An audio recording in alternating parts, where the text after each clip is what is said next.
Here's the trail. I got off trail following this way because I thought that the blazes kept going this way, but then I realized, hey, I don't see any more blazes. And I missed it because there's this tree going across the path that blocks it. And I thought I was recording, and turns out I was not recording at all. I don't know what I was doing all that time. But I was saying that this is the path, this is the part, and you missed some pretty scenery. I'm sorry. I thought I was recording. But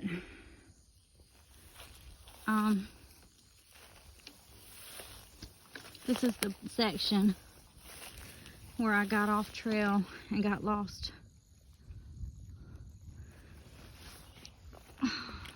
That time that my mom come and got me last year.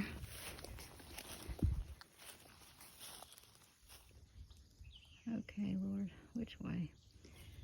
And this is like an example of sometimes in life you get off the path and you have to stop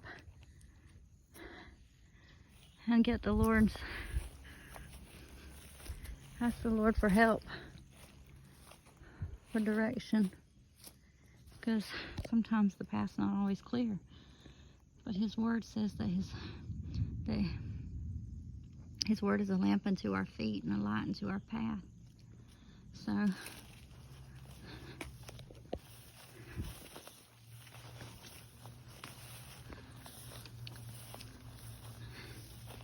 I was talking about how the Lord help me find my way. How like sometimes we get off the path and we don't realize how it affects other people. And I've done that, you know. I've gotten off the path. I thought I was walking with the Lord and I just got distracted, or actually sometimes it's not just getting distracted, it's going, oh, this way looks better to me. And you get other people, you affect other people, our lives affect other people. And I got other people, you get other people stuck, because you get stuck because they're following you. And our lives sometimes, we are called to be witnesses. And if we're not walking with the Lord and other people are watching our lives, we can be a stumbling block to people. And I know that I've been a stumbling block to people. I've been a stumbling block even to my own kids at times. And that's where you have to stop and hear the thunder and ask the Lord to forgive you, and ask people to forgive you where you were a red cardinal just flew by, where you got off track, and have to go back to where you got off track and start again. And I believe our walk with the Lord is always supposed to be a forward walk, but there are times where we make mistakes, or where we have to figure out where it was that we got lost so that we can move forward. Sometimes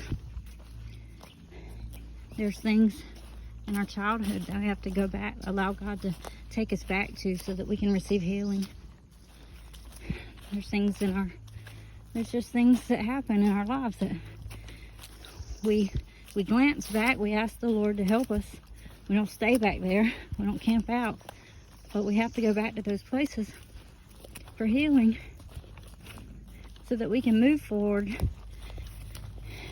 and not be dragging or trying to carry all that weight from our past with us forward, because it weighs us down. That's why Jesus said, cast all your cares upon me, because I care for you. My burdens are light and my yoke is easy. I'm really, this humidity is like, oh, and my feet are hurting, but I'm trying to get there fast because of the storm, and I don't want to lollygag. Normally I would take more breaks and eat, but I'm really looking forward to getting to that shelter so I can take my shoes off and rest.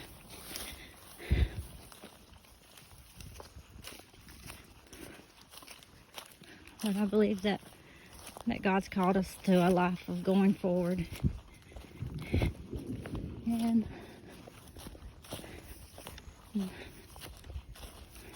sometimes, this is kind of a thick area, but it's pretty. Not as thick as some of the areas I've gone through, but in those really thick areas, I could not video because I needed both my eyeballs on the path. And isn't that beautiful? And both my hands on the trekking poles so I didn't fall down. So far, thank the Lord, I've only fell once. And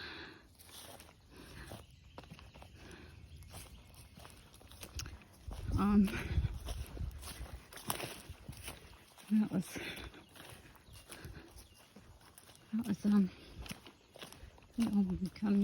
come close to hitting my head. But I thought about this. I thought, you know, I believe that my hiking is a way for me to draw closer to God, and I want it to, and I believe that it's an opportunity for me to share what He reveals to me. And I mean, maybe I'm supposed to. Oh, this thing is completely saturated. Yes, I just sat down on this big wet log. Oh man. Oh. This thing is almost to my hips tall.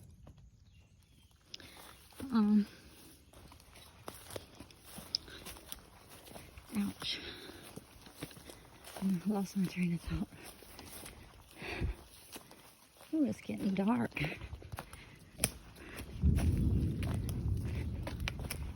Believe it or not, I love this kind of weather. Not exactly the humidity, but when it gets dark and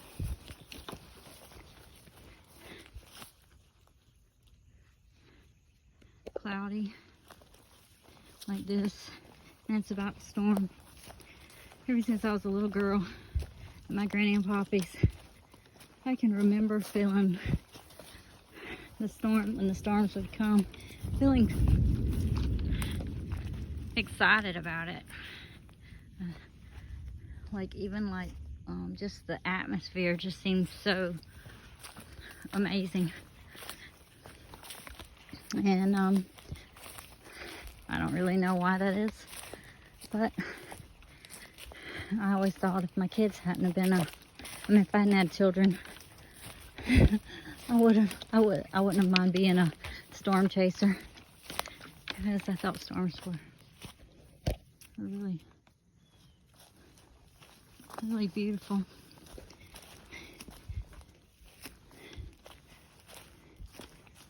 But I didn't want to have children. I mean, excuse me, I did not mean that. I did not want to chase storms having children, because back then I was afraid something would happen to me and I wouldn't be there for my kids.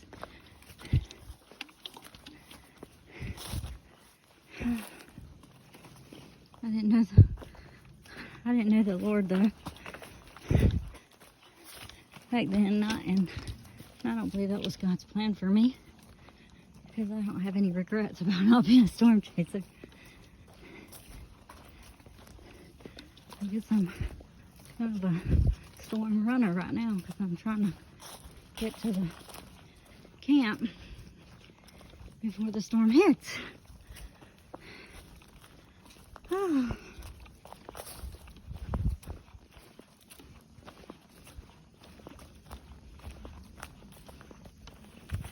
It's a lot of rambling, I know, sorry.